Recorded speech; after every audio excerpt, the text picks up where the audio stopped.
Well, it's very similar to the advice I gave your mother about being happy. If you want to set aside time to think, you have to set aside time to think. And what happens is we get so busy doing stuff that we don't set time aside to just think. So one of the things I try to do is just set time aside to do nothing but think.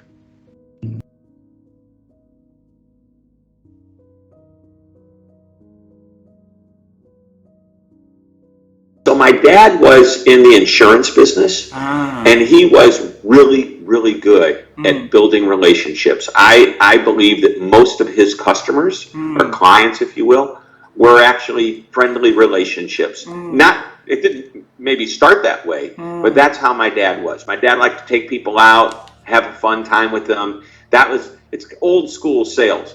But my mom, she's just a smart woman. She always wanted me to be polite. I was always the guy that, oh gosh, did I say thank you to them? If not, I'm going to run back and say thank you for giving me a ride home. Or I just was always appreciative. So I think that so much of what I teach and so much of what customer service is foundationally is common sense.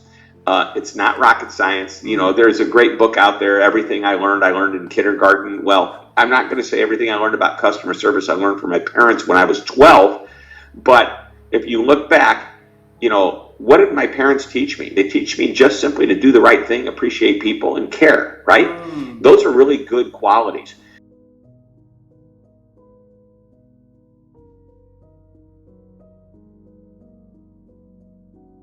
Sometimes we have to make hard decisions. It's a balance between being tough-minded and tender-hearted. And the genius is in the middle. You have to have a balance for both. But if you've got a set of values that help you drive those decisions, you can make peace with yourself. I like to ask myself 3 questions around when I'm making a decision. Did I do what I thought was right? Did I do my best? So did I do what I thought was right? Did I do my best? If the answer to both of those is yes, then take a deep breath and make peace with your decision and move on. Wow. But you have to think about, did I do what was right? And that takes a lot of examination. Did I have the right information? Why do I believe what I believe? Brene Brown, I don't know if you know any of her work at all, but she has a great saying, in the absence of facts and data, we make up stories. And then those stories become our truth. So one of the things we have to do when we're making, a right decision is, do we have all of the information? And do I really believe this? Why do I believe what I believe?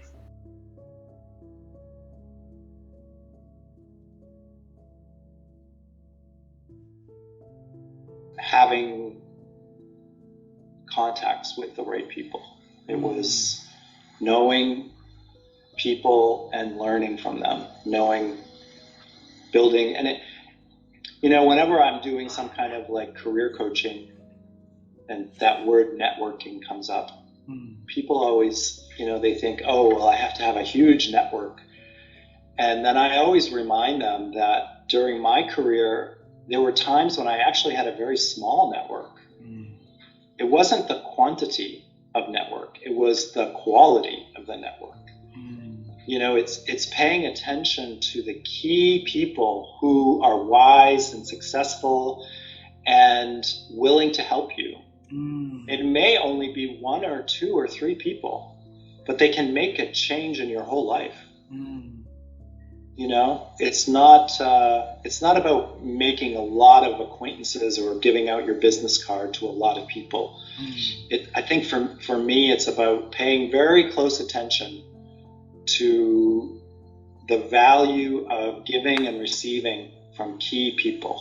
Wow. So for example, when I thought, I would maybe like to be a coach, but I don't really have any network and I don't have any background yet. I'm just a psychologist. But, I met two or 3 people. I met Carol and I went to a conference. And then I realized that if I could get to know 2 or 3 of those people that their wisdom and their knowledge would be just so incredibly helpful to me because they were successful as coaches. But then I had to ask myself, well, why would they spend any time with me? Why would they be in network for me? They're very successful and I'm just a beginner. And so I realized that what I had to do was to offer to help them. So I asked them, what can I do for you? And that's when Carol and Margaret and Susan, a couple of the others, they said, well, why don't you volunteer to help us develop our education? And I said, great, I'm happy to help. So I think there's 2 key success factors. Number 1 is having a small but focused support network. And then number 2, don't ask for other people to help, look to help them.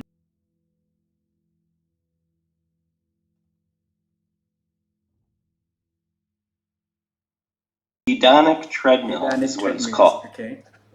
And I think a lot of, if you look it up, you'll find there's quite a bit written about it in the field of psychology and positive psychology in particular.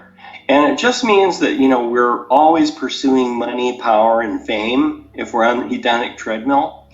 And those things provide short-term rewards. And if you look at the biochemistry of that, they produce, they're like 100 neurotransmitters. So this is a bit of an oversimplification, but it's true that when we're chasing external rewards, whether it's money, power, status, produces dopamine.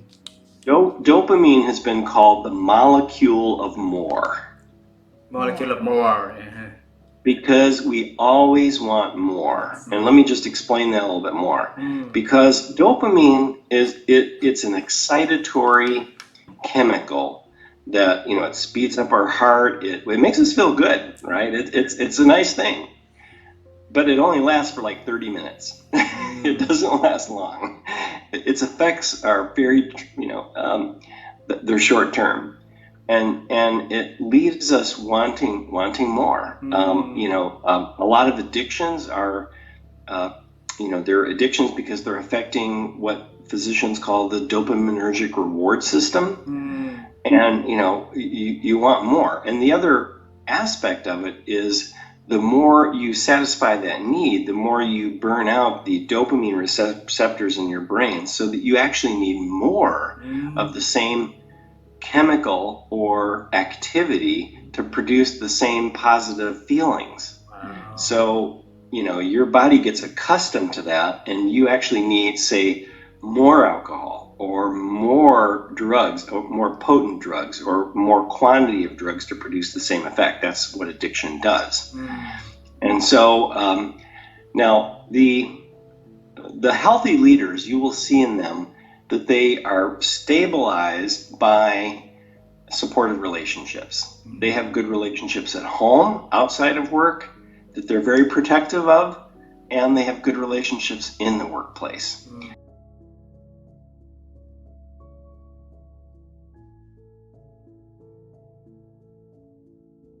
Sometimes people might think, oh, that sounds selfish to take care of yourself, or it sounds greedy to think of yourself first.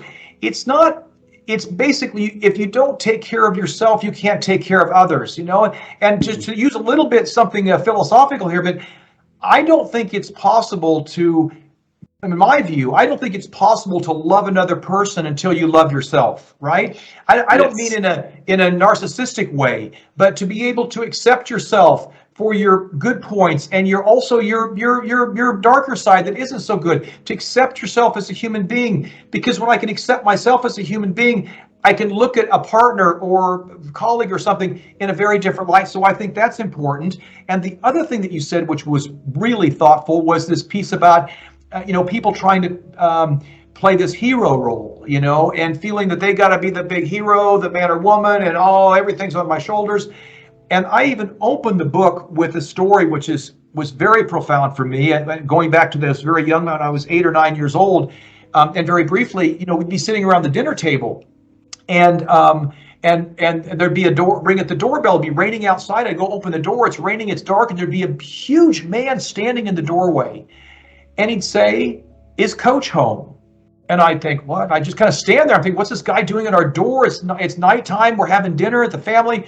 And he'd say again, "Is Coach home?" And I'd run back to my dad and said, "Dad, there's a guy out there standing in the rain, and he's asking for Coach," which was my dad's name. He was Coach Norenberg.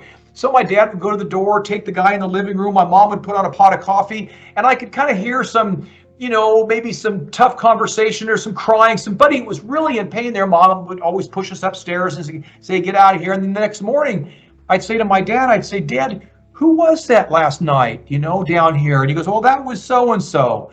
I go, I don't want to say any names. It happened several times. I said, that's so-and-so? I said, "That guy was all-state for you. He was first team all-state. He was all-conference. He was a captain of your team. He didn't look so good last night." Mm-hmm. And my dad said something to me. He said, "Life will give us things that sometimes are too much to handle. And some of us will take it out on other people, get aggressive. Some people will drown it in the drink. They will drink to forget that pain. And other people will just raise their hand and say, 'It's too much for me. I need help.'" And Marshall Goldsmith, who wrote the foreword in my book, he's a big believer in this too. He is, if not the best coach in the world. He'll raise his hand and say, "I need help."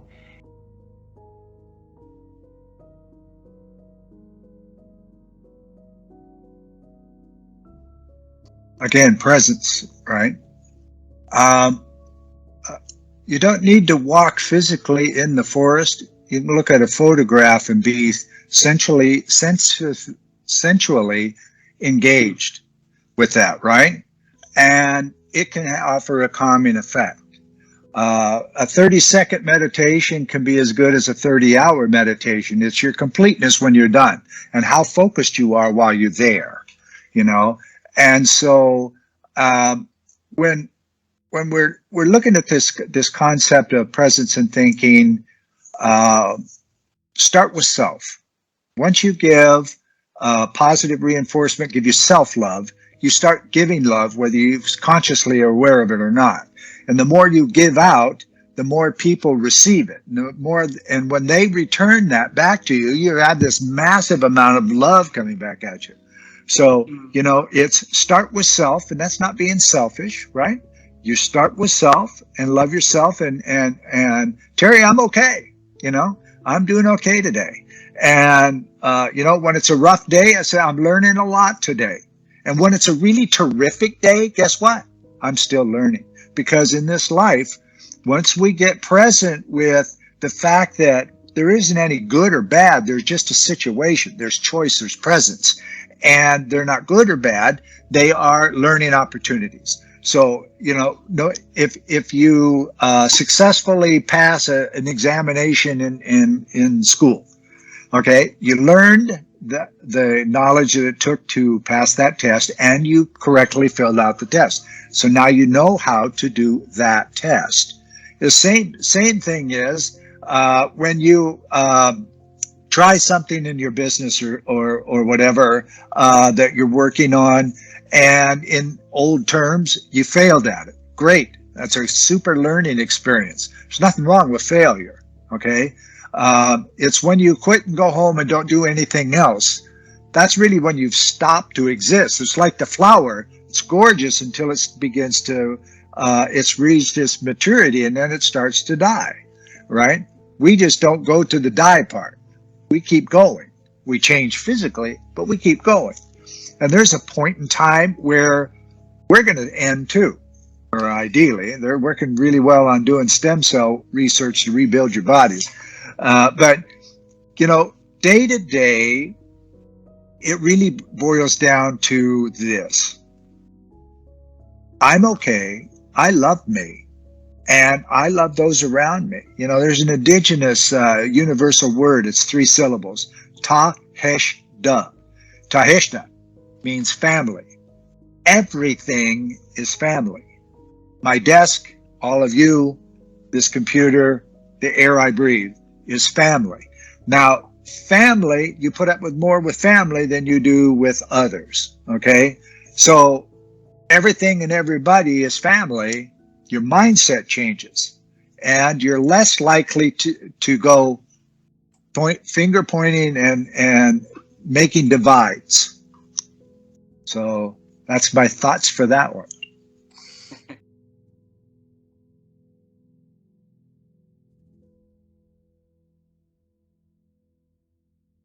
And the answer is, yeah, I was out of it in that one big domain, emotions. And what I've learned since then, and continually learn, especially in the last 20 years, is that emotions can be the most enabling thing of human happiness if they are managed and if you understand the power and you take ownership of what's going on inside of you. Speed of digital advancement is going to be very, very fast. The best scientists say that the shelf life of knowledge will only be 2 to 3 years because technology will be creating new knowledge so fast. And we human beings are not wired, all right? We were wired in ways for efficiency in assuming that things stayed the same. And so the ability to go in and to be highly adaptive and to learn at the speed of change requires, it requires mastery of self, it requires taking ownership of self, how you think, how you listen, how you collaborate, how you relate, all right? How you relate is engage with other human beings, and most of us weren't trained to do that. Schools don't teach that. But the good news is the great religions and the great philosophies of the world, and there's, historically 7 great religions and philosophies. There's a multitude of them, Eastern and Western. The amazing thing is when you study all of them, they all come to the same conclusions. All right, they get there a different way. They may use different words, but it's the same. And it's this basically taking ownership of self, all right, and getting to the point where you achieve inner peace. Quiet ego, quiet mind, quiet body, positive emotions. You can generate positive emotions and you can manage negative emotions. And you embrace impermanence is the way. And so, and what that means for most of us as human beings is we have to basically release or we need a new story of what it means to be smart in the world.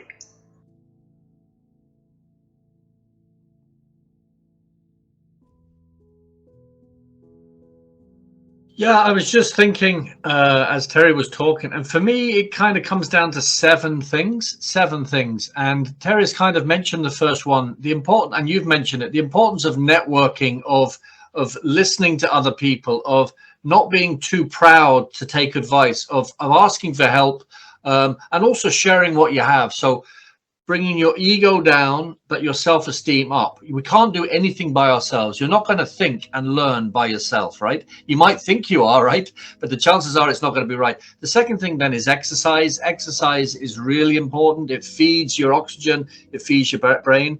The third thing then is creativity. I force myself to write. I know Terry's written many more books than me, but I write a lot of training programs and I really consciously force my brain I push it, right? To think about the next concept, to think about how can I explain things, which helps build the neurotransmitters.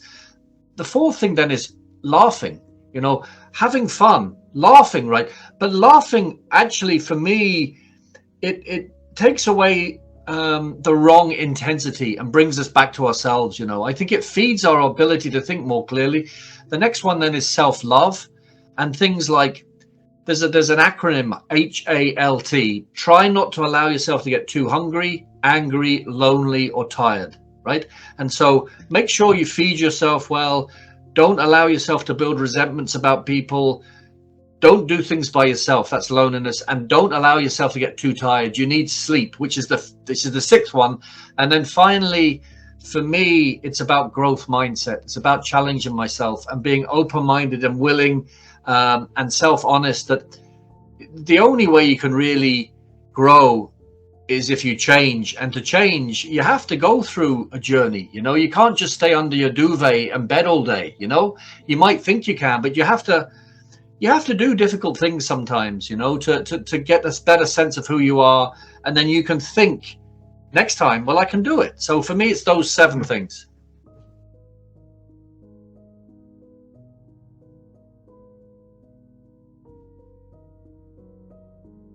One, I think, is the recognition that in each of our lives and in each of our careers, we are called upon to do things that only we can do. That we are the best candidate for a particular job. Thinking long term for your life or for your career or for your company is one of those. Nobody can do it better. What we tend to do is fill up our time with things that other people should be doing or that we shouldn't just not be doing at all. And so we have to have the discipline to say, I'm going to do, for the most part, the things that only I can do that will make the best and brightest impact on the world or on my world. And I will stick to doing those things with some level of discipline. One of them is thinking time, high-level thinking time. So I have to have the recognition that only I can do that, and I have to do it. That's one. 2, for me, it works to write things down as opposed to just try to think them, to draw pictures, to get it out of my head and onto paper. And 3 is to have a buddy. I think that's one of the things that coaching is particularly useful for, is to have a sounding board, somebody who can hear you, somebody who can listen and ask you more questions and show you, wow, that's a really amazing idea. Tell me more about that. Tell me more so that I can participate in that. Let me share with you my feedback on that, because otherwise we're operating in a vacuum. So I think that's probably one of the reasons that we were successful as a company, because the 3 of us could feed off of each other. And I think that's why people look for coaches, because coaches can help them, just like a therapist can, just like an advisor can, just like a board of advisors or a board of directors, if properly used, can be a resource for people to do high-level thinking.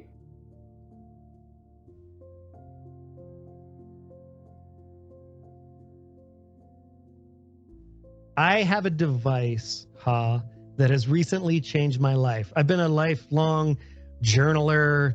I tried different stuff, morning pages, different frameworks. And like a lot of people, it's the persistence and consistency that has been hard for me. And it's because of the way I approach data. I don't like to commingle my data. So I'd have my personal journal book and my work notebook and my gratitude journal. I had all these books. Well, right before the holidays, I acquired this device. And they don't pay me any money. But boy, this device has changed my life and elevated my thinking for a couple of reasons. Number one, it's a single-use device. It has no apps. There are no notifications. I get no pop-ups. So in the morning, I've been doing morning pages for a while now. So morning pages are just 3 pages, unfettered, whatever comes out of your brain, as close to when you wake up in the morning as possible. And I will go somewhere and I will leave my phone behind and I take my single-use device and I'm actually able to think. The real answer to your question is to get free of distraction. And I think that's really hard today, especially in how we're expected to communicate with people. It's real time all the time. And that's not how human brains work. They don't scale in that capacity. So at SkyTeam, we've cut deals. Like I block time on my calendar. If it says block, I'm probably not going to respond to your Slack, right? Yeah. I had a guest on my show who talked about this concept of what he called a Zen day. which I have taken on, and I will block once a month, a day, full day during the week. One full day. One full day that I'm not doing work unless I choose to do so. My objective of the Zen day is to take stock of the period that has just passed, so the last month or whatever, however long it's been, and to plan for the one that's upcoming. Beautiful. And to do that in a distraction-free, expectation-free environment, it's allowed me to reconnect with deeper thinking. Because I agree with you, the thinking is not hip. It's on the decline. And I think that's a lot of that is just environmental. It's hard to think deeply when, you know, your text alert is going off and you're getting a Slack message and you just got 4 new emails and somebody Facebooked you or Snap tweeted you, whatever the kids are using today, right? It's just too much. Yeah. And you never get into a flow state. Yeah.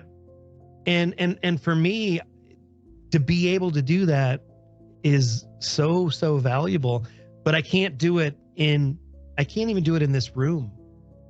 It's too distracting for me. I'm too lured by the slickness of the internet. I just want to know what's going on. But I pick up my distraction-free device and I'll go sit on the deck, or I'll go down to the coffee shop and I'll leave my phone here. People will be okay if they can't get a hold of me for the next hour and a half. It'll be fine.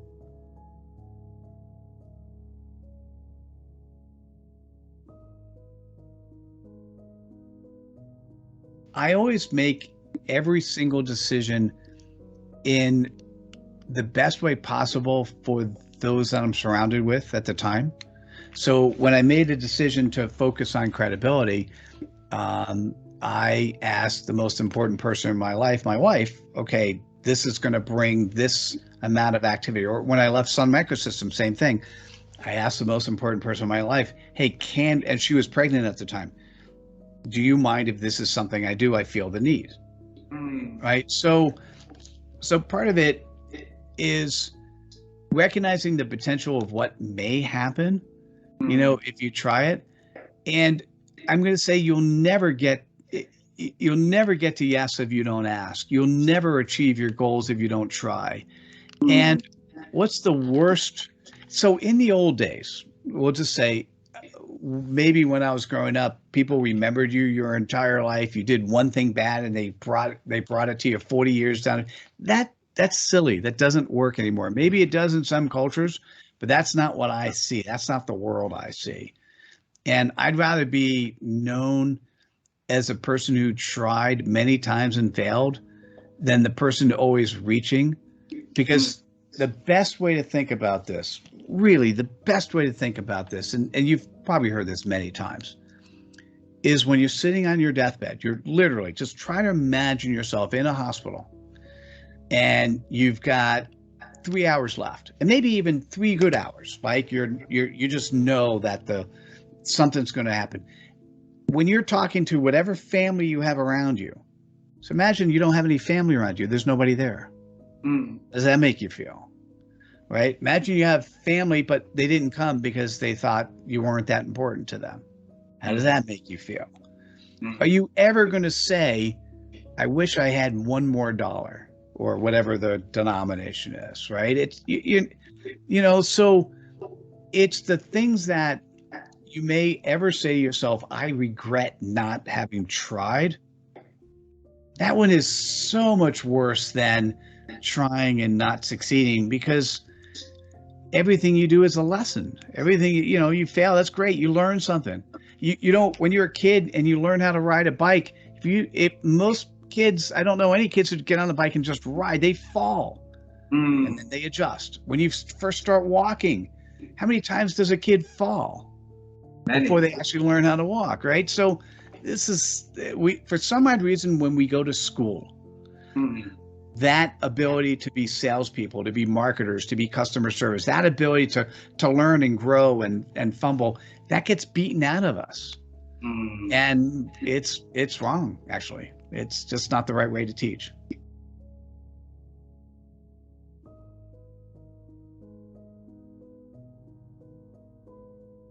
I think for me, it was the realization that I can't fix this with this. Oh. You know, this is why I feel the way I feel. This is why I think the way I think. It's all been driven into here.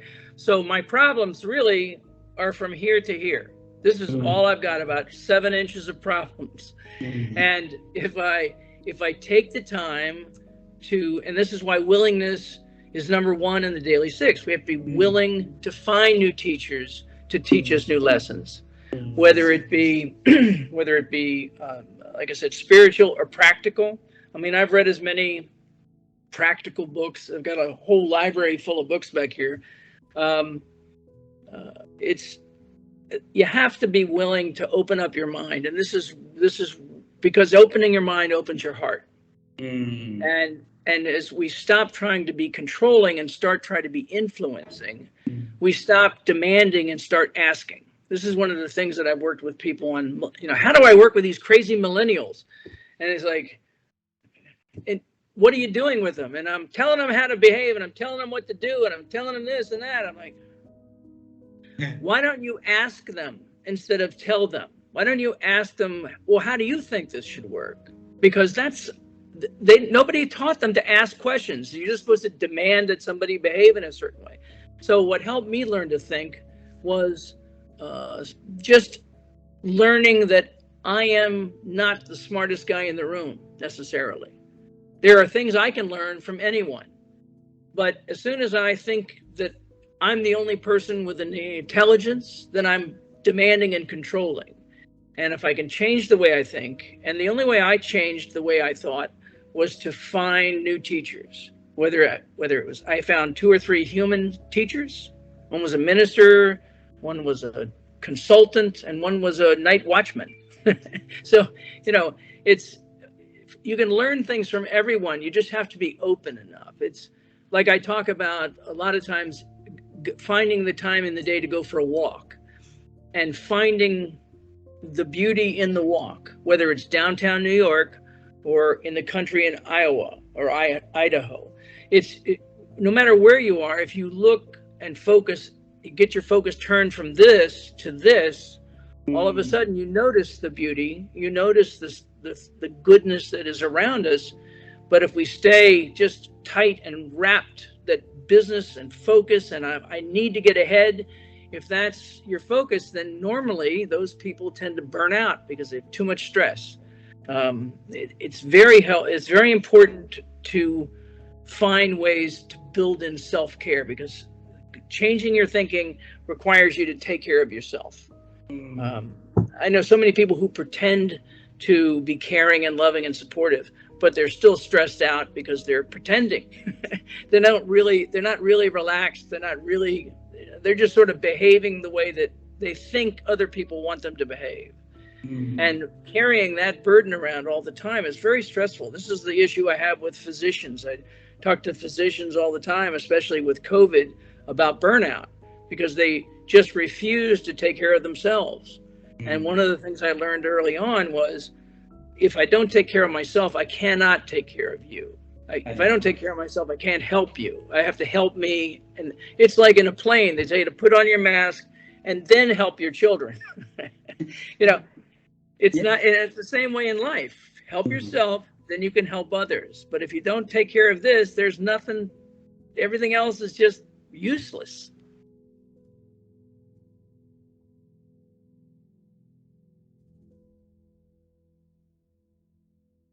Wonderful question. It's one of the questions that I love, by the way, answering, because I've been thinking a lot myself about how to become a better thinker, a strategic thinker, because that's what I normally do as well with the teams.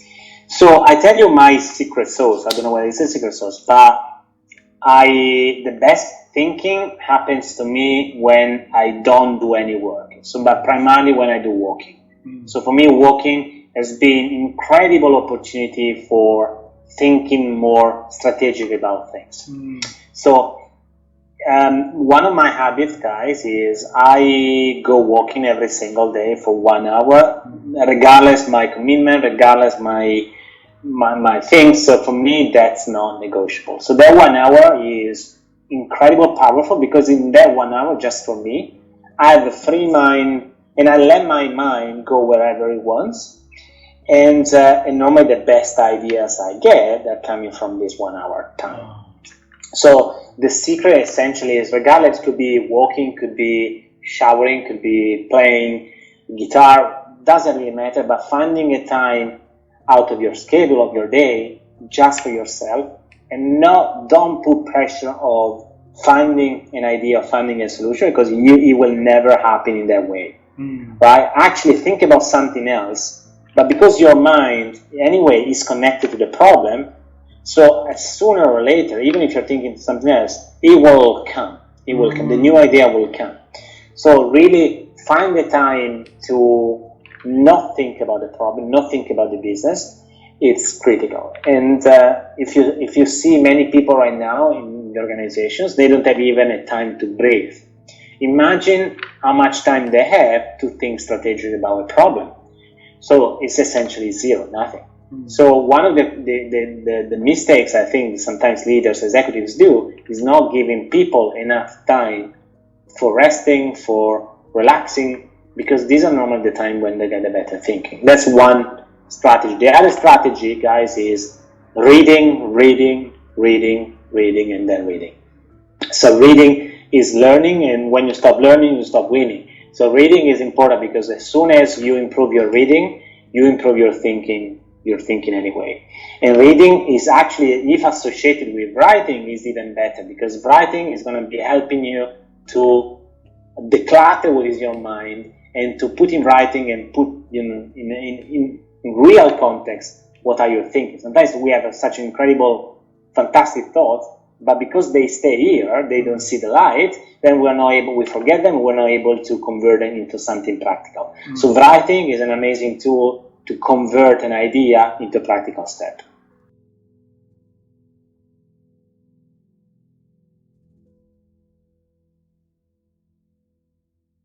Yeah, I'm lucky in that I made a career in the world of ideas. And so sifting through them all and figuring out which one to execute on fastest isn't necessarily something I have to do all that often. The metric that I use for ideas is I invest in the ones that won't leave me alone, right? So I'm reading a lot, watching a lot, learning a lot at all times, ideas. And some of them you're fascinated with for a day or two, and then you have a new idea. Okay, well, that one probably wasn't all that worthwhile. Some of them grab you and they don't leave you alone, and you just kind of keep coming back to them. And after a while, you just have to sort of invest in them. So I said before that Leading from Anywhere is my fourth book. Technically, it's my fifth. In the summer of 2019, just before the pandemic, I had an idea that wouldn't leave me alone, and I couldn't even convince most publishers to run with the idea. And so because it wouldn't leave me alone, I just decided to write it. Like, I have to write this thing to figure out what it is, and maybe then it'll leave me alone. It still hasn't, by the way. It still hasn't left me alone. What we ended up doing is selling it to Audible, and we did it as a project exclusive. Pick a fight. So sometimes I like to joke that I've written 4.5 books, but I bring that up as an example of the way that I know I've got an idea worthwhile is after several months, that idea still won't leave me alone. I still keep coming back to it. Then I'll go, okay, all right, there's something here, and we need to invest in it.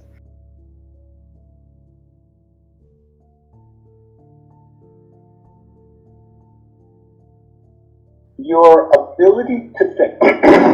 Most people's biggest fear is change.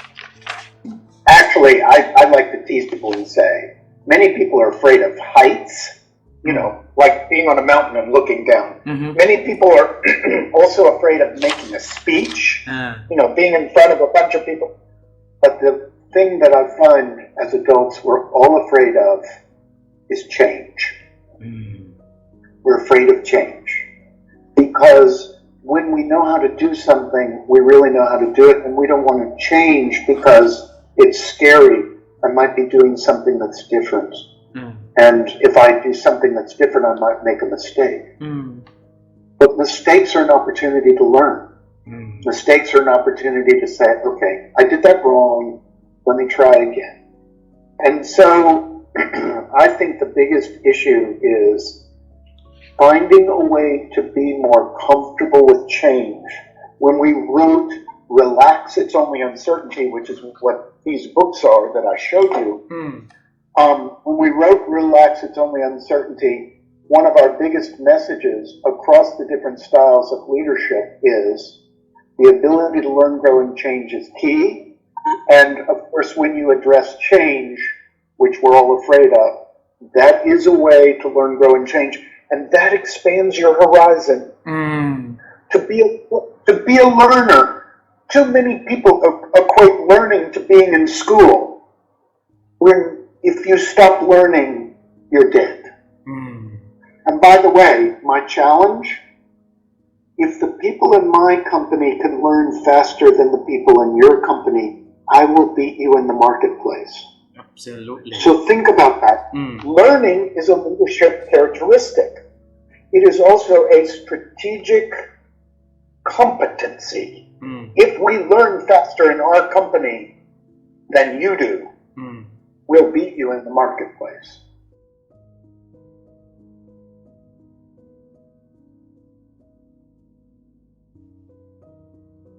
How do I make myself think? Yes. Do you know, there's a really interesting fellow, I'll send his name on to you. He's a Hollywood producer. I can't remember his name straight away, but he has a brilliant video. I'll send it to you. Sure, please. But what he does, and he's done it since he left school, is that he meets a different person for 20 minutes every day.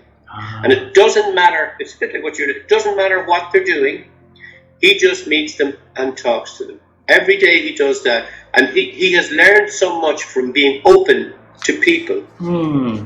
You know, for a short period of time, every single day. It's kind of like a practice he has. I'd say to his name, I had it as part of my course. But I think, even what we're doing now, what happens is, once you begin to talk to people, things happen in your brain that just open up avenues that won't open if you don't talk to people. It's just as simple as that.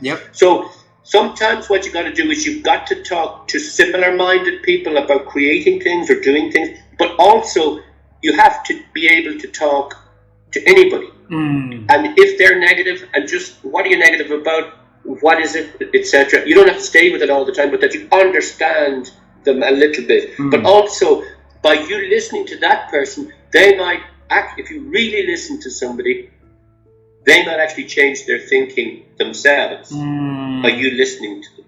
Because they get a chance to let it out, and then they hear it, not in a very angry way, but they just hear it because you're listening to them. You're not arguing with them, you're listening to them. It's a different concept. And I would think a lot of our capabilities, we just forget about them because we just don't let ourselves hear other people or hear ourselves talking to other people.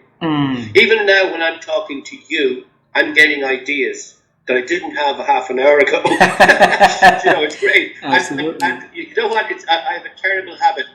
And I used to do it a lot, but I don't do it so much now because I don't travel so much. I used to love getting into a taxi and talking to the person driving the taxi. Some people don't like doing that. I love doing that because I will always ask them about their background, where they're from, what they do. And I've never met as many interesting people going to meetings as I've met taxi people driving me to the meeting. They're often far more interesting than the people at the meetings because they've come there in so many different ways. You know, it's great.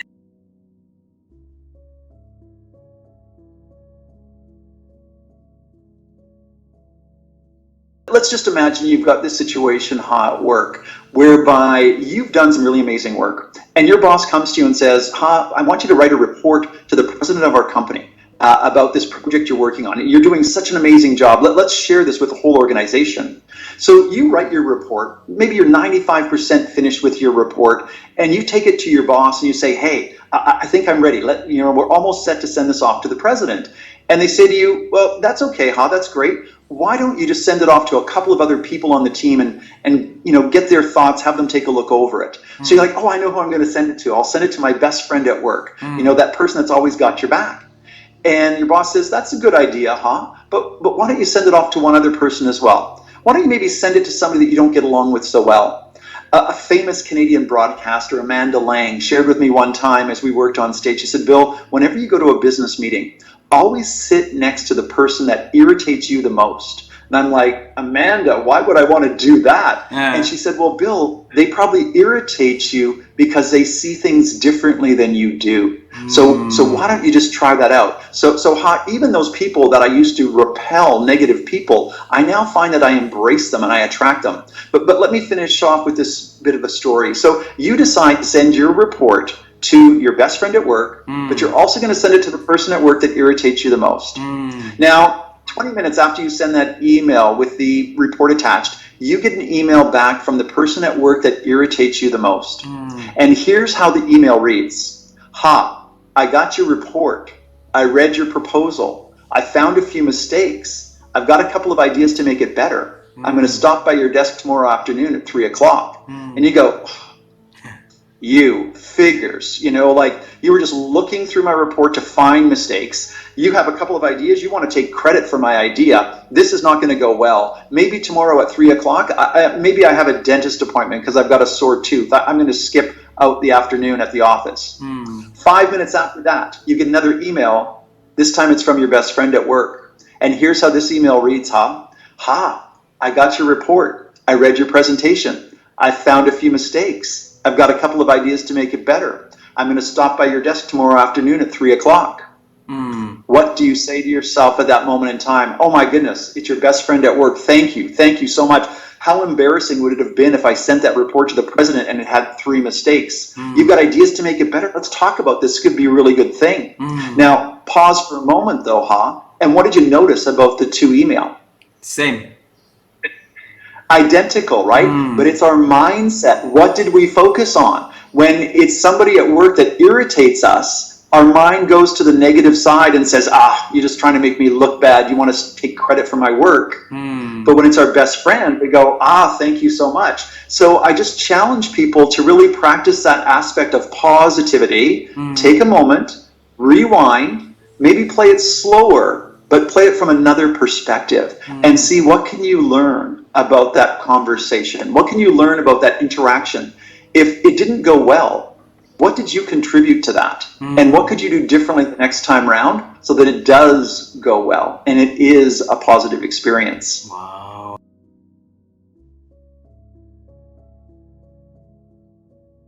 It's been a constant struggle.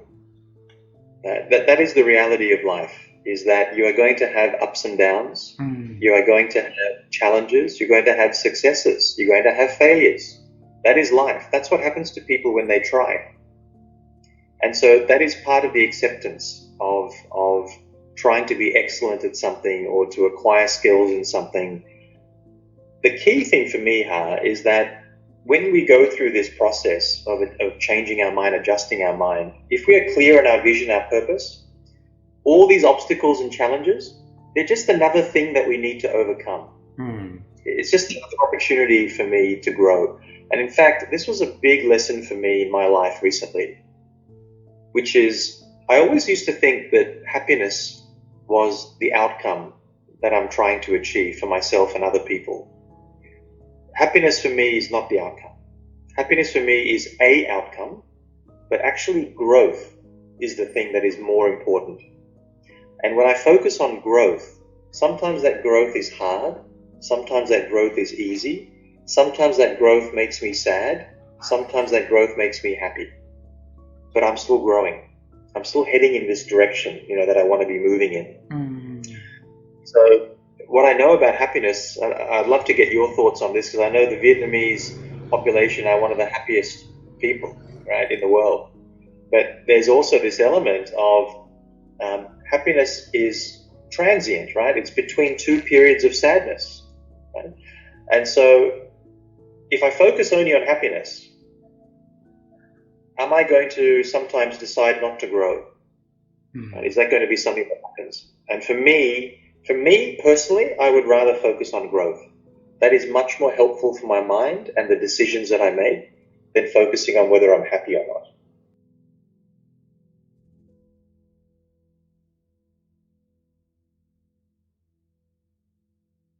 the problem with this thinking that if you make a good decision, you're going to get a good outcome.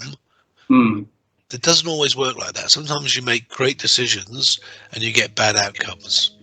So what's really important to understand is, as long as you make lots of good decisions, but the outcome doesn't always appear when you want it to appear. That's the most important thing. Don't think because you made a good decision and you got a bad outcome, it was a bad decision. It's not true. So it was just something that triggered me there as you talked about, people making good decisions, because that's been some of the problems over the last 25 months, is that people have made some good decisions and the outcome they've had has not been in line with the decision making, so they therefore assume it was a bad decision, and that's not true. If you spend most of your time making decisions which are the right decisions, I always say you've got to live in a conscious place, in a place where you're aware of the decision making that you're taking, and then if it comes good, bad, indifferent, and to be very, very honest with you, I don't believe in this good or bad, because it's just a label. Because what you think might be good today might be bad tomorrow. What might be bad today might be a good tomorrow. They're just part of the lessons of life. And really, the only way you can look back on a period and say, was this a good period or a difficult period or a hard period, is in 4 or 5 years' time.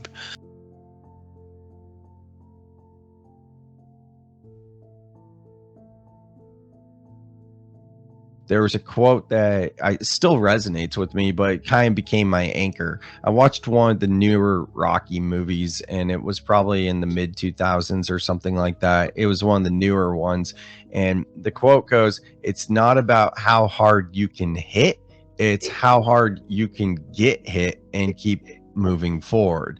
Which, when I heard that quote in the movie, it just like stuck with me, because it was so true. Like, there's things that happen that are going to knock you down in life, right? And it's so easy to fall into a limited state of belief and victim mentality, because our conditioning and programming is to keep us limited and trying to keep us in a victim mentality, which means, why did this happen to me, rather than why did this happen for me?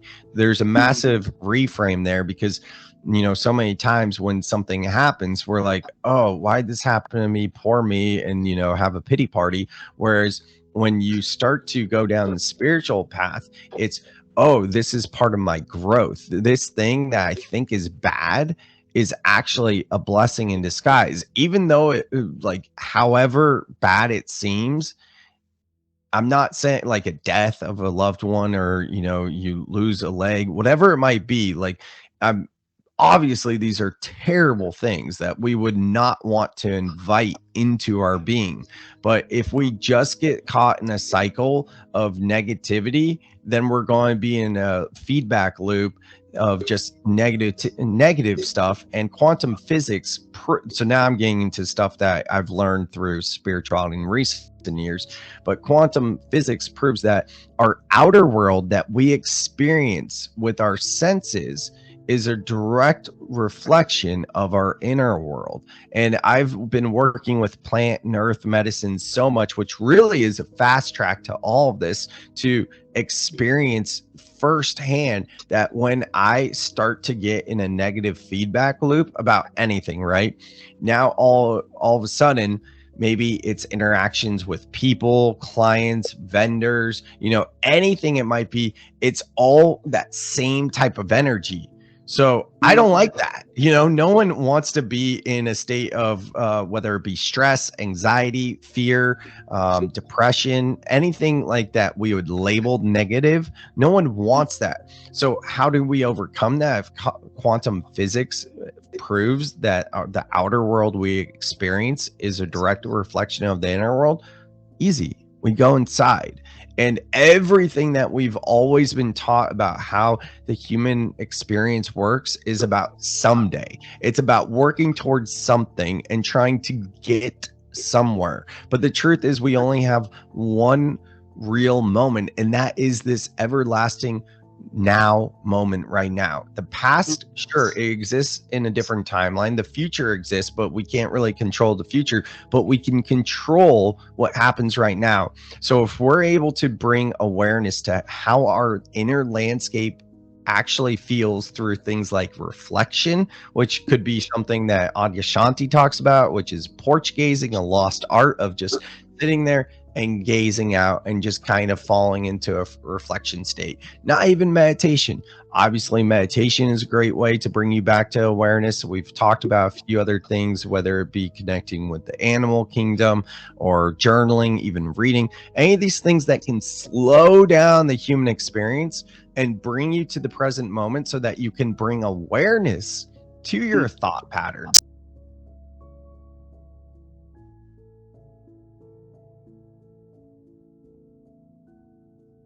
Well, first, I've never been asked that question before, and what you just said has me thinking about how maybe people don't think as much as we all used to. You know, it's interesting. I mentioned the topic of energy management, and there are a number of facets to it, one of which is personal energy and how I manage my time. And I try to manage it according to my energy. As opposed to the time of day. So when I am at my best, which is often in the morning, I make sure that I align the things that are most difficult in my day so that my brain power is most effective to achieve that. And that certainly has helped me a lot with my productivity. And then, you know, in being an entrepreneur, I've worked at home for the most part for some time. And so work and life are all blended. And at any given time in the day when I'm feeling fatigued, I certainly can't think straight 24/7.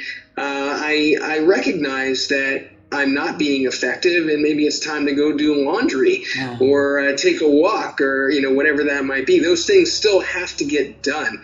So I encourage people to consider managing their time more based on their energy than time itself, certainly for anyone who's an entrepreneur. And it's a luxury to a degree when you have some freedom in being an entrepreneur. That's part of the advantage, to be able to do that. The other thing to your question, I make fun of myself in the sense that, in knowing myself so well, I have this, I describe it as having man brain, with all due respect. And the fact is that I cannot do more than one thing at a time, not for a second. I don't know how anybody does, but I know this about myself, and it's very important that I not let myself get distracted, because the second, if my phone was ringing over here and you were talking, and it just took us a split second to go over there and say, well, who's calling me? I immediately am not hearing what you're saying. But the advantage of that is also that in thinking one thing at a time, I can get very, very focused, and I can go deep in thought.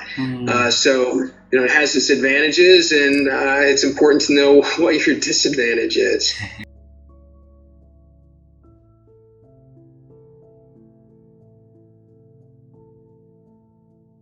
What do you do when you don't know what you're doing? No? So what I mean by this is if you have something to do, let's say at 3 o'clock you're meeting your lawyer, at 4 o'clock, I don't know, you do shopping, and then at 5 o'clock, I don't know, you have to make a phone call to your client, and then the day is over. What do you do in this couple of hours when you haven't planned anything? Because we tend to do stuff that we enjoy doing, understandably, and this gives you a sense of what you're particularly good at, what you're interested in doing. And for example, my daughter, when she was 4, she was playing with rhymes. So every single time I say something to her, she always rhymed that phrase. I say, for example, her name is Sadika. I say, Sadika is 6. And then she was replaying, it's time to play with sticks. And she was constantly rhyming everything, even if it didn't make any sense, And I found, that's interesting that every single time I say something, she finds a rhyme, And now she's in love with literature. She's in love with poetry. She writes poetry. Of course, she's very good in finding the right rhymes, not anymore in a childish way. But I'm inviting people to observe what you do when you're not planning what you're doing, because it comes natural to you. And by understanding this, you have a bit of a sense of what your gift is, what your. In my book, in my first book, there is a chapter called "The Treasure Inside You." The treasure inside you is nothing more than try to understand what you're particularly interested in doing, good in doing, keen of doing, because that gives you a direction of what your professional and personal life could be. So I'm not surprised that my daughter eventually will probably study literature and continue to fall in love with books. She reads books, like 5 or 6 books per week. And when I was a child and I was, looking at going to museums, I only had a glance of the painting, but I really wanted to see people's reaction because I was more interested. And so it gave me a sense that perhaps I'm more interested in people behavior than art. And so I'm inviting people to reflect and maybe to see what your kids are doing. And maybe rather than tell them you should be an engineer, if the guy is in love with poetry, force him to be an engineer is not a good idea.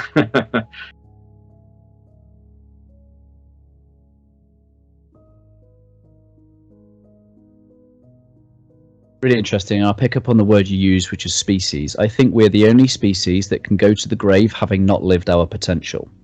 So there's something unique about human beings that animals don't have, which is the prefrontal cortex, which is our ability to think about thinking, think and plan and strategize and have obscure concepts.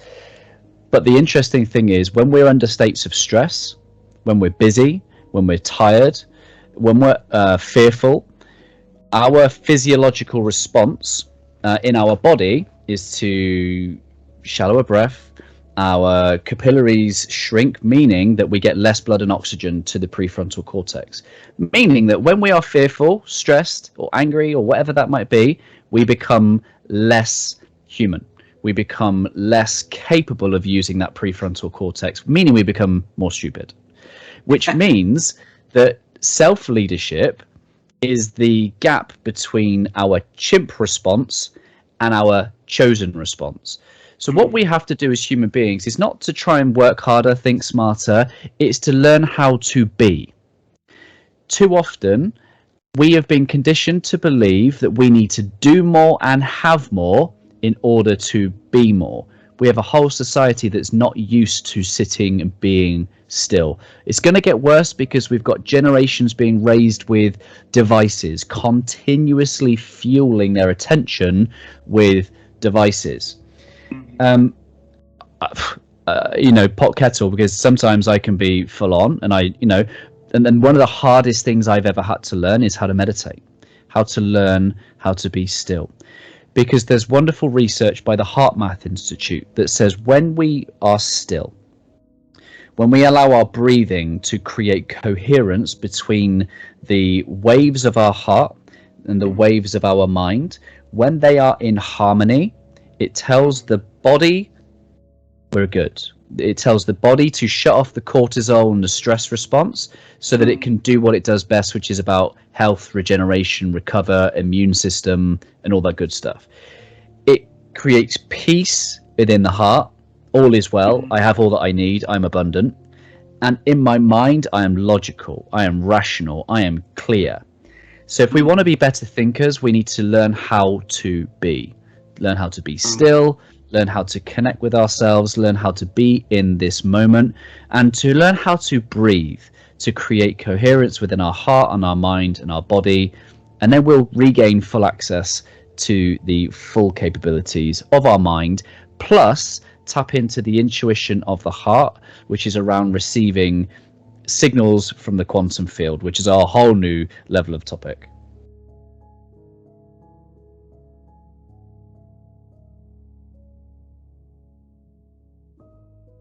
The funny thing was I got involved with a student organization. So I would travel and speak representing that organization. And then when I got too old, graduated from that, people kept asking me to come speak. Well, when you're 18 years old, what do you have to say that an adult audience would want to hear? So what I did was ask a bunch of business leaders what the keys were to their success. And I would write it down. So I really became more of a reporter almost than a speaker in the beginning. But what would happen is, you would relate this idea. And so one of two things would happen. Either people would write it down and go, oh, that's a good idea. So I would keep using that in other speeches. Or somebody would come up and go, I think I have a better idea. So over a period of time, the ideas kept getting improved and they were tested in terms of being practical. You know what I mean? Because there's a lot of business books and a lot of business speakers out there who might have great ideas, but they're really hard to implement for the average person to implement. And really, my material, what I was learning and how I was growing was based on what successful people were actually doing, not just some theory or just somebody's imagination. So it wasn't that I really planned that, but I was very fortunate with it because I became a student of what worked. And so as I would travel, first off all over the United States and then later all over the world, I was able to gain these just great perspectives. Wow. And then, anybody would be the same. I think as you do that, then you start developing your own ideas about what works and what doesn't. And so that kind of led to the development of what I feel about customer experience and distinction and those areas that I write and speak about.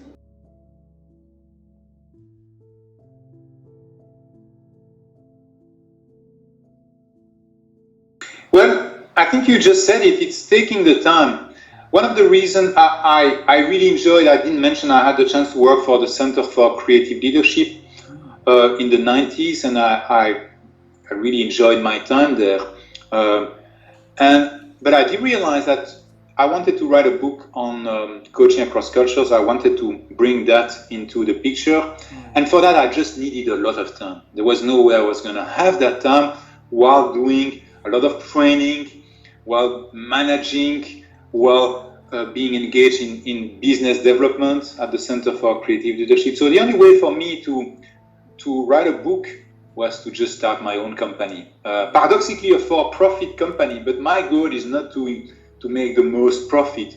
I want to have either a decent living, but I'm not there to try to maximize my profit. I'm excited about the work that I do. I want to make an impact. And I will sacrifice, projects that might bring me money just to make the time to continue to learn and to write. And that's what I did. I wrote my book. I put aside many months to just do that. And today I still am not looking to fill up my agenda with client meetings. I take time to continue to learn, to take courses, to read, to write, and it's just a question of priorities. But there are only, we only have 24 hours in a day, and I think it's important to also get sleep. So at some point you need to decide what you want. I mean, and for me, learning, I really love to learn, and I try the best I can to make time aside for that. Yes.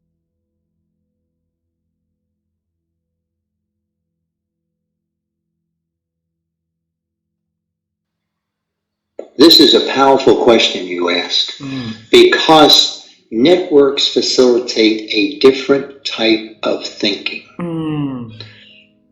Now, I think the best work on thinking has been done by two psychologists, Daniel Kahneman and Amos Tversky. And Kahneman won a Nobel Prize for his work on thinking because he disproved the fundamental premise of economics. And that fundamental premise is that humans are rational decision makers. We are not. We're terribly driven by unconscious biases, which is why hierarchies are dangerous, because they encourage really poor thinking. When you allow single individuals to make unilateral decisions and give them coercive power to force other people to go along with it, if their biases are incorrect, as happened in the case with the CEO of Blockbuster, you can destroy a company, all right? What networks do is take you to a higher level of thinking because, one, you're not limited to the capacity of the single human brain. When you bring the whole system together, as we did in collective intelligence workshops, we were creating a higher level brain. And so when you create that higher level brain, one, you correct for unconscious biases, and you also wind up with the capacity to discover unknown unknowns. Things you didn't know would invariably pop up.